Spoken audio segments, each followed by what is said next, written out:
Bonjour, c'est Evie. Bienvenue à la séance. Petite leçon de grammaire aujourd'hui.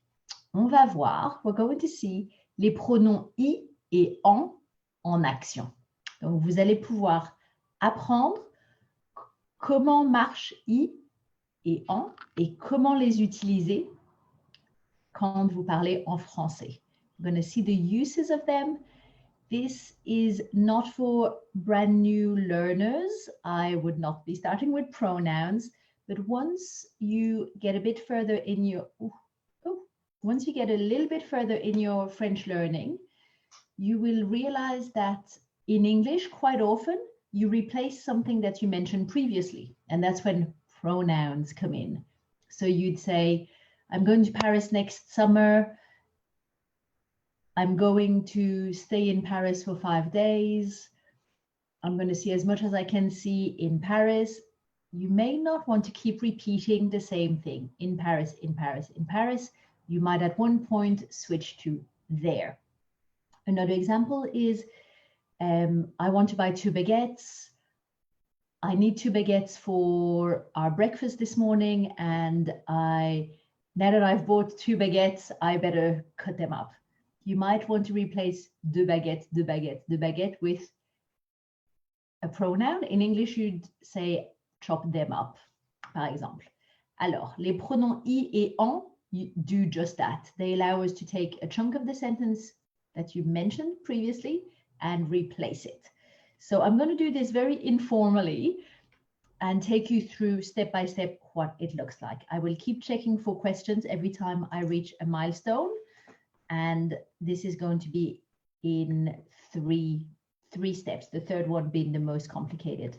So, can you see my screen? Est-ce que vous pouvez voir mon écran? Est-ce que vous pouvez voir mon écran? Oui, non, peut-être, pas encore.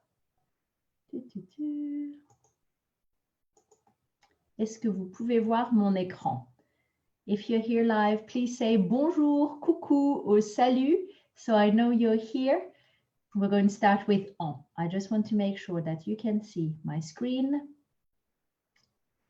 Est-ce que vous pouvez voir mon écran? Aha, je vois Deborah, bonjour. If you can see my screen, say oui. And I wish you were here in a class with me because I can role play this with students. But I will do both la boulangère and the part of la cliente, the customer. So to look at en, the first thing to know is that we use it for quantities. Jean mange, il en achète. En can translate as many things as some, any, of it, of them. When you replace something with en, they're the kind of things that you're translating. So all quantities. Jean mange, I'm eating some. Il en achète, he's buying some. And we're going to stick with présent for now. Bonjour madame, il vous reste des croissants? Combien en voulez-vous? Il en reste 2. Oh, j'en voulais 6. Bon, ça ne fait rien. Mettez-moi 4 brioches. Désolé, je n'en ai que 3. Bon, alors, donnez-moi du pain.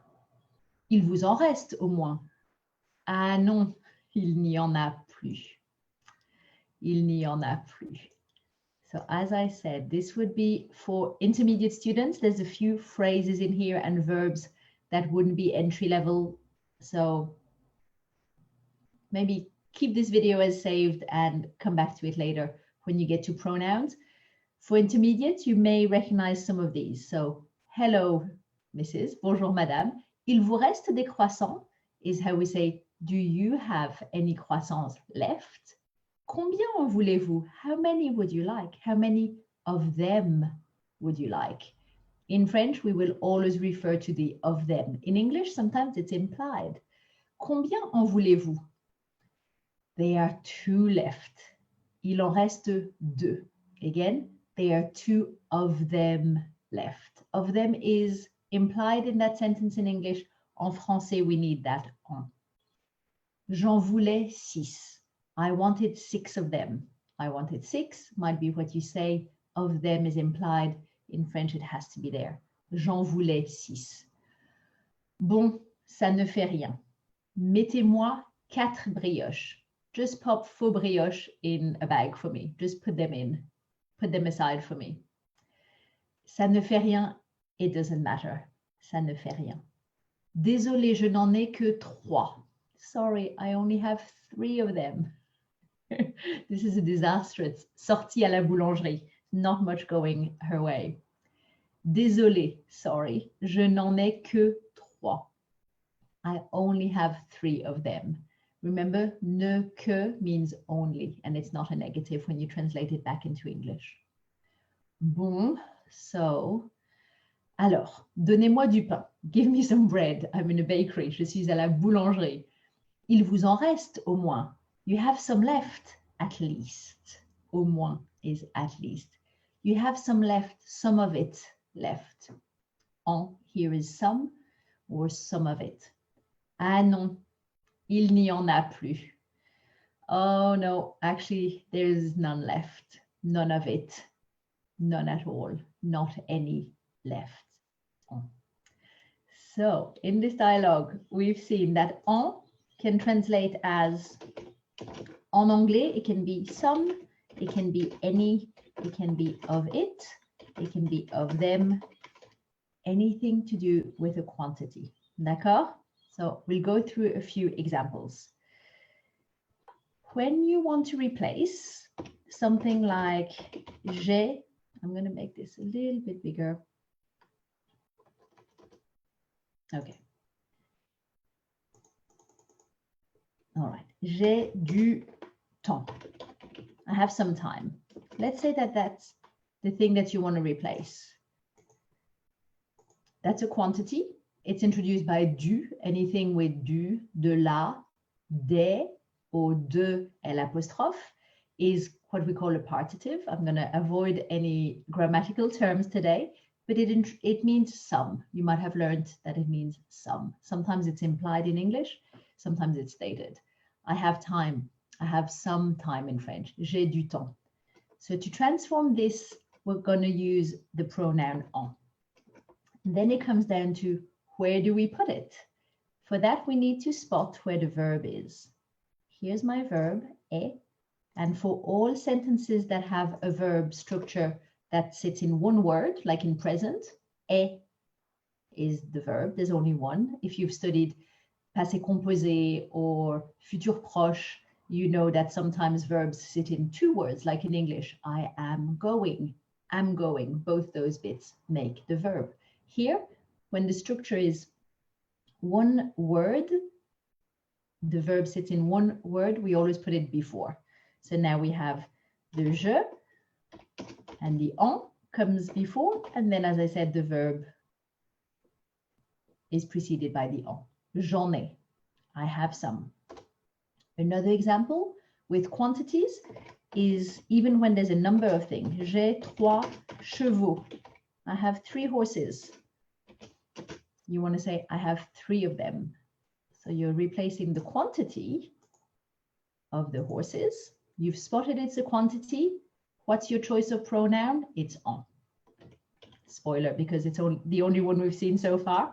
But when you learn many pronouns, the first question you have to ask yourself is, what am I replacing and what pronoun am I going to get? Second question, where do I put it in the sentence? So firstly, en. J'ai 3 chevaux en. Any questions so far? Give me a thumbs up in the comments if you're still here and it's making sense.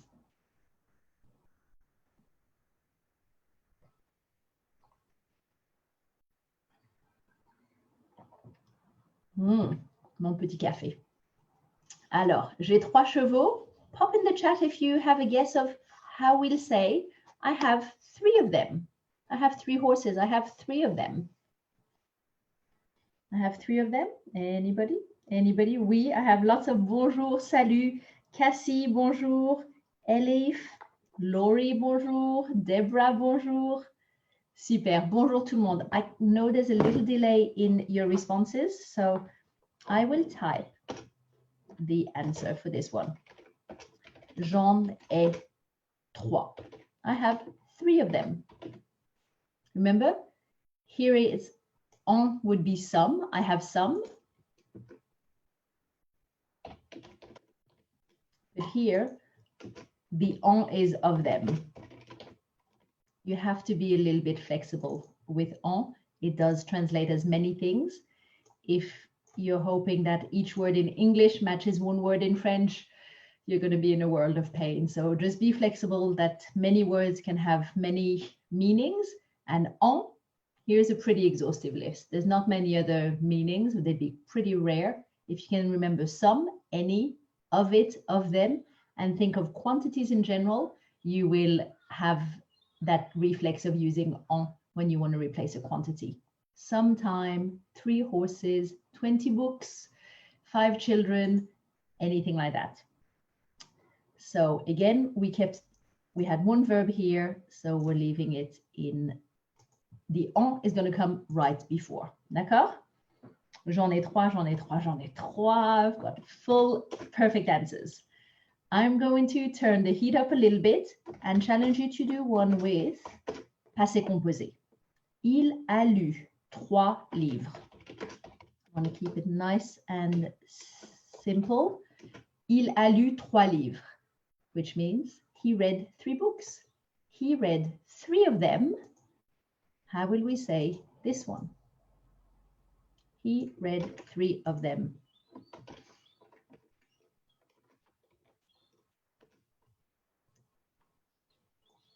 As I said before, if your verb structure is one verb equals one word, then put the en before. If it's in between, if it has 2 parts, an auxiliary and a past participle, a is auxiliaire avoir, lu is participe passé of lire, we also put it before. Okay, so 2 parts like this. Il en a lu 3. Il en a lu 3. My en comes before both parts. The third type of sentences that you might see is when there's a helper verb and then a main verb in its infinitive form.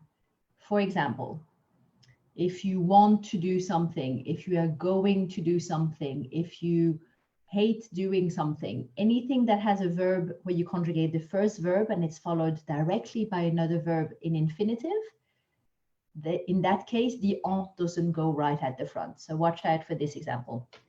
For example, which she wants. She wants to buy, elle veut acheter beaucoup de livres. I'm getting fed up of saying trois. Great for our pronunciation though. Elle veut acheter beaucoup de livres. In this case, we have 2-part verbs, but we have one here. Actually, I'll just put the same color. What I want you to notice is that and what we're going to replace is a lot of them. Again, this de livres is going to be en of them. En is of them. She wants to buy a lot of them. Any guesses as to how we're going to deal with the placement of en this time? Elle veut acheter beaucoup de livres. Drum roll. J'en ai 3. Il en a lu 3. Excellent. Elif, bravo. Deborah, Cassie, I'd love to see your guesses. Elle veut acheter beaucoup de livres. This time, en is going to go between the conjugated bit of the helper verb and the main verb in infinitive. So, elle veut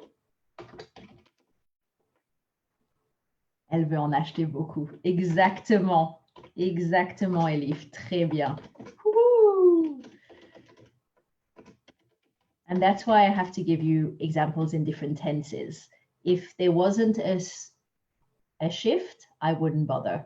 But here we have to. So, elle veut en acheter beaucoup is how we're going to replace de livres. So, remember, en for quantities for now. The placement, once you've decided it's definitely en, you look at the type of verb it is. If it's a sentence that has a verb in one word, put the en before it, immediately before it.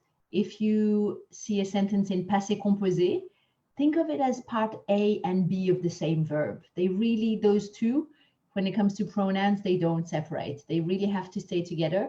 A lu gives us the tense of the verb lire, gives us the tense of the verb lire. So we keep them together and we put en before. En a lu. It's going to create a lot of liaison. So listen to the pronunciation. J'en ai 3. Il en a lu 3. And then the third case is when you see two verbs next to each other, and it is a case where the first one is conjugated and the next one is infinitive. This will happen with verbs like vouloir, pouvoir, devoir, aimer, détester, to want, to be able to have to love, to hate, followed by a verb in infinitive, and also anything where you use the futur proche.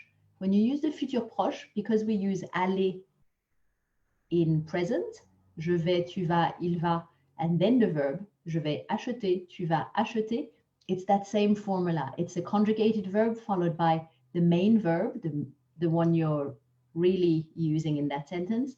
That's the main verb, and that one stays in infinitive. When you see that structure, make sure you put the pronoun before the main verb, between the two, whichever way you want to look at it. D'accord? Vous avez compris? Je veux en acheter beaucoup. I've got full marks for everybody.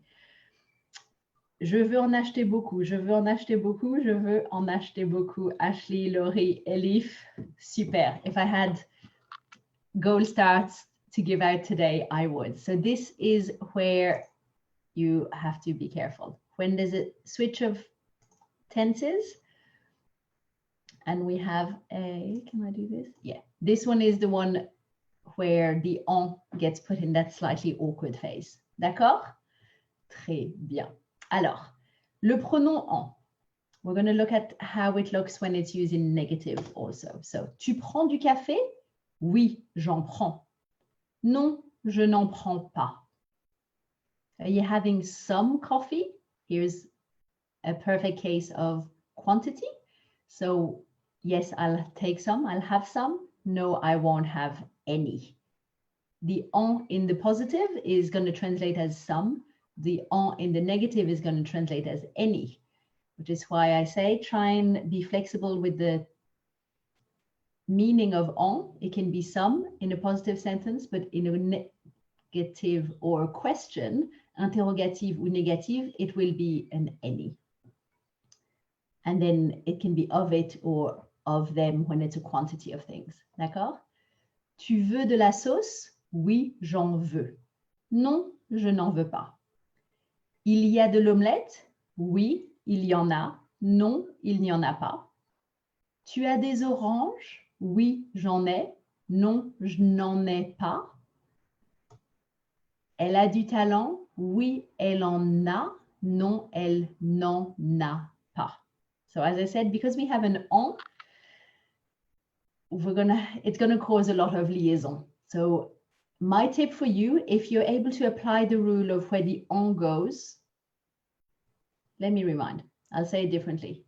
If it's the first time you're about to understand the pronoun en and how it works, keep practicing the assembling of the sentences. The main thing to click, and we're working on it's becoming second nature, is where am I going to put my en in every sentence? Do I need an en first, and where do I put it in my sentence? That's what we want to practice. Focus on that. If you've done that enough times and you're starting to get a good feel for, oh yes, that's an en, that becomes easy. And where does it go? Ooh, that feels right to go there. The next step for you is for you to be able to understand when people say, je n'en ai pas. Je n'en ai pas.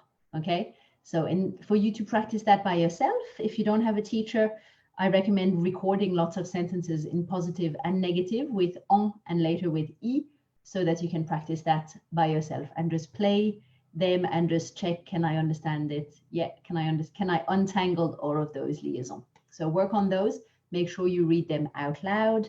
That is always helping get that feedback loop so your brain keeps hearing the French with the liaison. And those beautiful nasal sounds, en. Bien. Let's move on to I. So that's part one of en. I will come back to en. I de lieu is location, and that tends to be the one that causes the least problems. So here's a little dialogue. Vous habitez à Rio depuis combien de temps? Nous y habitons depuis 6 mois déjà. Les enfants vont à la plage tous les jours? Oui, ils y vont l'après-midi après l'école. Nous, on y va vers 5 heures. On y reste jusqu'au soir. Vous passez beaucoup de temps sur la plage? Bien sûr. On y mange, on y travaille, on y joue au foot et parfois on y dort. I here will mostly translate when it's linked to a location. Lieu means location. In English, you use incorporate time in lieu. I had no idea what that word was when I started working. I was like, lieu. In my head, I was spelling it L-O-U. And then I thought, I know the word, the slang for toilet, loo, I'm going to the loo, L-O-O, but I would have never guessed that time in lieu was the French word for location instead of lieu. So this always makes me smile. The word for lieu, location, when we see the I pronom, you want it to be a there. Just check in the comments again. J'y suis, I am there. J'y reste, I am there. Many times in English, you will use a verb without the location that goes with it. So you'll say, I'm going. In French, we'll always have to say the there. I'm going there. I'm staying, we'll always say, I'm staying here. So, or I'm staying there, here, there. But we'll always precise where that is and be precise on where that is. So let's go back through the dialogue. Vous habitez à Rio. You can watch out for the à before any cities or en before most countries. You'll have en, o, AU, and o, AUX for locations. So do you live in Rio, or you've been living in Rio for how long? We've been living there. We there have been living. Depuis 6 mois déjà. Been living there for 6 months already. Les enfants vont à la plage tous les jours. The kids are going to the beach every day? Question. The kids are going to the beach every day? See, we don't even need the est-ce que, but you can add an est-ce que before that if you don't want to rely on intonation so much. They go there. They there go, literally. They there go in the afternoon, after school. Us, as in the parents versus the kids, on y va. They could have nous y allons. We there go. Around vers 5 heures. Et on y reste jusqu'au soir. And we stay into the evening. Vous passez beaucoup de temps sur la plage. Do you spend much time on the beach? Bien sûr, of course, I would too. Si j'habitais à Rio, bien sûr, on y mange. We eat there. On y travaille. We work there. On y joue au foot. We play football there. Et parfois is sometimes, on y dort. And sometimes we sleep there. So lots of examples. Tell me in the chat if you have any questions. Place of, salut Julie. Super. Also in place of, aha, pour au lieu de, je pense. Bien, bien, bien. So that is I. I, lots of locations. So let's work through I, just like I did earlier, with some examples, just to step you out. So I is a lot easier to translate. It's usually going to be a location. There should do the trick. So for I, I'll just give you 2 quick examples. Oh, but I'll change the tenses, just like before. Everything we learned about en, in terms of where does the pronoun go, applies for I. Do you remember? Let's see. Elle va dans le magasin. She goes into the shop. I want you to use there in the next sentence. She goes into the shop. Can you make this sentence with there? Instead of repeating over and over, in the shop, in the shop, in the shop. Dans le magasin, dans le magasin, dans le magasin. She goes there. Any guesses? She goes there.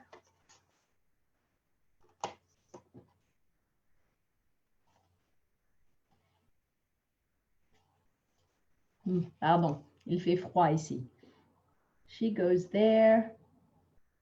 On dirait qu'il y a 7 personnes qui regardent aujourd'hui. Bonjour, bienvenue.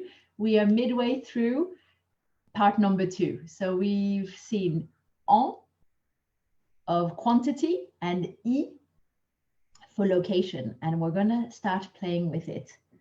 Oh, I wish I could turn the camera around and show you. I have the most beautiful little baby pheasant, un faisan dans mon jardin. Oh my God, I've never seen him. Oh, il est très beau. I'll have to try and get a photo for you after. Elle y va, exactement. Elle y va. Très bien. Nous restons à Paris. I always think à is a bigger giveaway for location. So remember that even things with dans will do the same thing. We're staying in Paris. Can you make that sentence with I? We're staying in Paris.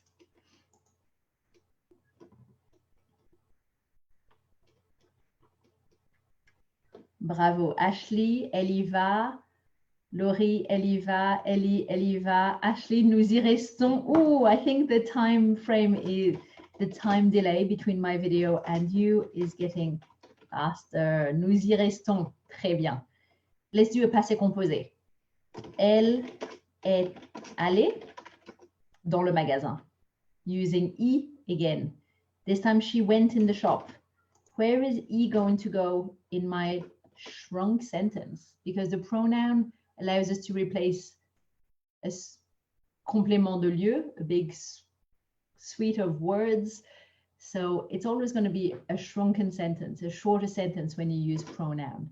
Elle est allée dans le magasin. She went into the shop, or in the shop. She went there. Passé composé. Do you remember what we said about passé composé? Where does the I go in my shorter sentence? It will go right here. L-I, and then we're going to keep our auxiliaire et participe passé ensemble. Elle y est allée. Elle y est allée. Now, I do want the fourth example to be a helper verb. Remember, the structure is going to determine where the pronoun goes. One verb, you put it before. One verb that's compound, made of auxiliary and past participle, still goes before. And when it's a helper, such as elle voudrait rester, oh, here's my E without my T. Elle voudrait rester, like this even. Elle voudrait rester à Marseille. She'd like to stay there. Where does the I go in that case? This is the one to watch out for. We have a helper plus a main verb. Where does the I go in that case?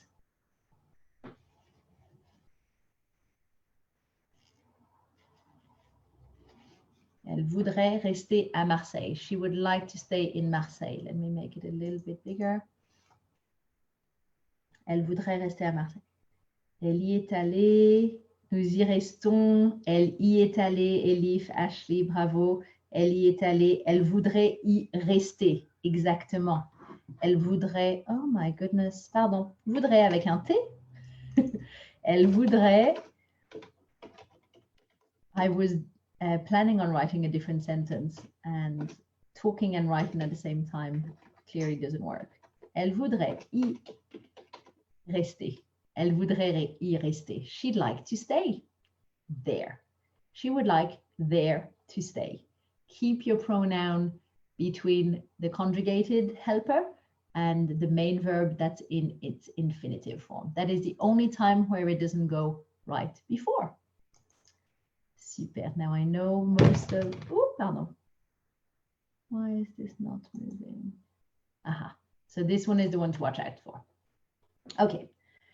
If all of this was new for you, that is enough for today. En and I. For those who see this as a revision, they know when to pick en versus I, and they know where it goes. I need to unpack the next layer layer of I and en. So we'll start again. There's other cases where I and en come into play, and that's to do with verbs. If the verb is followed by a pronoun, such as a or de, and you want to replace what comes after, you're going to use those pronouns. So I'll give you examples before we do. No, it's not letting me. I will type it in here. Alors, merci, voudrais. Si vous écrivez, so when you have un verbe construit avec de, par exemple, avoir besoin de, to need, parler de, to talk about, it needs to be a thing rather than a person. Se servir, I'm going to make it bigger, pardon, un peu plus grand. Se servir de, to use something. This one is a reflexive, which makes it even more fun. And s'occuper de, to look after. Here are a few. I'll add avoir envie de, because I think a few of you might know these starting ones. You'll know parler de, then you may know avoir besoin de, avoir envie de, and then some de verbs that have a reflexive pronoun to deal with would be third layer. D'accord? So pick your level. And again, if the first part of the training was new to you, I don't even want you to worry about this part yet. D'accord? Keep taking incremental changes. Incremental progress is the key to your French. So when we have, actually, I think I'm just keeping an eye on the time. I promised a half hour and I know it always takes a bit longer. So les verbes construits avec de, par exemple, avoir besoin de, avoir envie de, will work like this. If you can recognize that this de is the same de from quantities, then you are going to guess that this one is going to use an en. So, for example, tu as, that is not where I wanted it to go.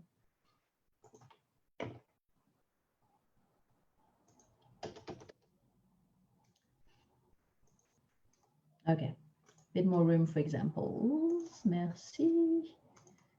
This is why I don't do it on PowerPoint. At least on Word, I can show you things as I go. So, tu as, you need a dictionary, or you need my dictionary. Tu as besoin de mon dico. Dico is short for dictionnaire. Tu as besoin de mon dico. If you can spot that it's a verb, avoir besoin de, that uses the pronoun de, then you will probably jump to the conclusion it's going to be an en. Any verbs like these that have this de at the end need an en when you go and replace le complément. Parler de, se servir de, to use, s'occuper de, to look after. Tu as besoin de mon dico. Tu en as besoin. Remember, this is the only conjugated part of the verb. So we are going to put the en right before. Tu en as besoin. Elles parlent de leur livre. I'll do examples just with these easier ones, but you can make your own examples based on your own level in the comments below, and I will check them. Elles parlent de leur livre. They're talking about their books. You're fed up saying their books, their books, their books, leur livre, leur livre, leur livre. You are going to start saying they're talking about them. D'accord? So it's quite natural in English to take your language to the next level and use pronouns. But it's not that easy in French. This is why we need this en. So, elles parlent de leur livre. We know that parler comes with de when it's about. De leur livre is the one we're going to replace completely with en. And if you're following along at home, elles en parlent. Elles en parlent. Voudrais. Oui, tu en as besoin, elles en parlent. Laurie, bravo. Elif, bravo. Super. Super, super. I think this is going to really help you. I do hope it is. I'd love to know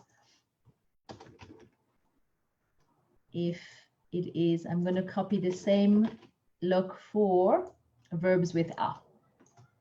Alors, verbe construit avec a. Par exemple, penser à. Penser à, to talk, think about something. Penser à, jouer à quelque chose, to play something.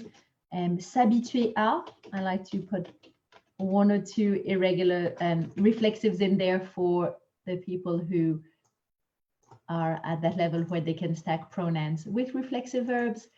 So, penser à, to think about, jouer à, to play the thing, s'habituer à, to get used to. You might know the expression comme d'habitude, as usual. So this is to become accustomed to get the habit of.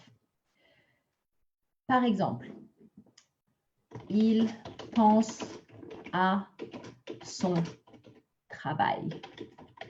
Qu'est-ce que ça veut dire? Il pense à son travail. He thinks of or about his work. Il pense à son travail. Because penser is a verb constructed with à, penser à, we have à son travail. That whole group, that whole complement is what we're going to replace. When it's a construction with an à, it's going to be, drumroll, I. So anything with a de is going to give us en. Anything with a verb with an à construction is going to give us an I. You know by now where it goes. He's thinking about it. Il y pense. And I will do one more example here with nous. We're going to think about. Nous allons penser. We're going to think about à notre projet. We're going to think about our project over the weekend. We're going to think about it, is what we're going to shrink the sentence to be. Nous allons penser à notre projet. The steps are, what do I replace? À notre projet. It's a construction with the pronoun à this time. So we're going to use I. Next decision, where do I put it? Okay, choose what pronoun, then where do you put it? They need to be different steps in that order so that you keep getting the right outcome. So, nous allons penser à notre projet. We know à notre projet is going to become I, about it. Where do we put it in this case? Nous allons penser à notre projet. Nous y allons penser. J'aime beaucoup les pronoms, Deborah. It's a systematic thing, Deborah. It really is little steps. And yes, if anyone here feels this video has helped them a little bit, that's fantastic. But if you do want a lesson, usually 3 lessons is enough to take you from recognizing them to knowing how to use them to being able to use them in speech. So it's incremental little parts, but to get us started, this hopefully is helping and doing the trick. So, il y pense. Nous allons penser à notre projet. I'm going to wait for a few more. Remember to look at the structure of the verb. We said if it's a one verb sentence, like in present, you put the pronoun before, immediately before. If it's a compound verb like passé composé with an auxiliary and a past participle, consider that a one verb. It's 2 parts of the same verb. We also put it before. However, attention, attention, nous allons penser is a helper verb followed by an infinitive. So where does the I go in that case? I or en. They follow the same rules for ordering. I goes, do I have an, nous allons y penser. Très bien, I'm getting a few. Nous allons y penser. So for a few of you, the decision of en versus I is going to be the thing they get today. And the thing they'll have to work on is the ordering of it. Some of you will start getting light bulbs for the ordering. It's always about the type of verb you're using, the type of conjugation. You have to look at it. If you try and guess, you'll get it half right, half wrong, I guess. 50-50 odds. But if you want to get it right every time, look at the structure of the sentence. Nous allons y penser. We're going to think about it. Why did it go in the middle? Because this structure has a helper verb, allons, followed by an infinitive, penser. Très bien. I'm getting quite a few correct answers. So, nous allons y penser, nous allons y penser. Il faut que j'y aille with aller instead of avoir. Nice subjunctive, Deborah. Bravo. Don't think I didn't notice. Très bien. Alors, we are 45 minutes into it. So, a quick recap.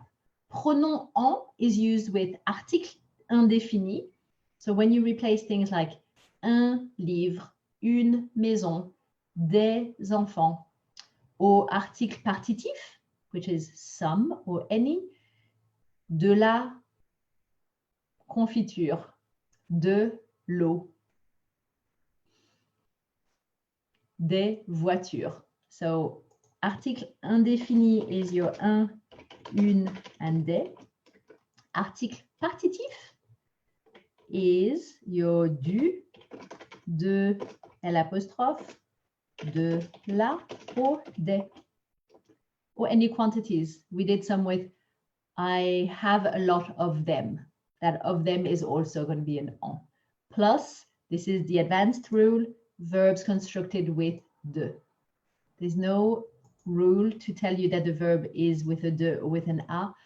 You need to start learning them like you do masculine and feminine and start tidying them up. So don't list the verb without the little de or a. Try and straight away learn it as an a verb or as a de verb, just like you wouldn't, once you're a bit further in your French and you find out a new word, you wouldn't just use dictionnaire and say dictionnaire equals dictionary. You'd say, oh, is it un or une? Straight away, you're trying to classify it between masculin, féminin. Start doing the same with these verbs. Not all of them need pronouns, but the ones that do, it'll be very easy to find whether they're a de or an a. Bien. That's pronom en. Pronom I, we said location, which is anything that has a, au, dans, followed by un lieu. Or, this is the advanced rule, verbe construit avec a. Très bien. Voilà, that is the summary. I know it takes many steps, nearly 50 minutes to get you there, but I wanted to make it interactive for those lovely people who came live. It's always nice to know there's a few people here on the call. If you watch the replay, put your answers. I will come and correct them. And this is the final challenge. So can you make these sentences in French? I want some. You can number them. I want some. She thought about it. Let's go there. You'd probably just say, let's go in English. So let's go there. It gives you a nice hint. Did you want some? Did you want some? Numéro 5. I didn't stay there. I didn't stay there. He's using it. Numéro 7. There's some at home. Numéro 8. We're talking about it. Numéro 9. They don't have any. Et numéro 10. You have to go. Have a go at those ones. That is the ultimate progression. When you learn a rule of grammar, it's not about just can you apply I and en and do fancy things with it. Is when you start thinking of, I didn't stay there. He's using it. I want some. You have to go. The thoughts for all my learners who are native English speakers come in English. And I want you to be able to catch those thoughts and go, I want some. Some is replacing a quantity. That's an en. And I know the structure of the sentence. Now I know exactly where to put the en and how to say it. This is the ultimate step. So if you need any help with getting to that level, you starting to understand the rule and you want some lessons, this is what we do at French Speak. We're taking you away from the grammar book and getting 100% mark in filling out a grammar exercise and taking it into spoken form So you can use it in real life and you can turn your thoughts into French sentences. Assembling with pronoun is a challenge, but it will make you feel so much more advanced because you're not having to keep repeating that little phrase over and over again. So, any questions for me? Est-ce que vous avez des questions pour moi? Est-ce que vous avez des questions? Je vérifie dans les commentaires. Was that helpful? Did I go into too much detail? Did I lose you? Tell me in the comments. I'd love to know if this style is going to help you. I was so torn between doing E on one day and on the other. And I'm not sure you're all getting my notifications in the group because I didn't even know anyone was going to come live. So thank you so much if you stayed 50 minutes. I really hope you got value out of it. E and en might be much clearer for you. Again, this is not for beginners. I'll do separate trainings and I'll always tell you what level it's for. So you don't have to waste your time watching something that's just not anything you're going to need or use for another few months or years. Alors, if you don't have any questions, I will go. Je vous souhaite un très bon week-end. Nous sommes vendredi, ici en Australie. Passez un très bon week-end et à la semaine prochaine. Au revoir.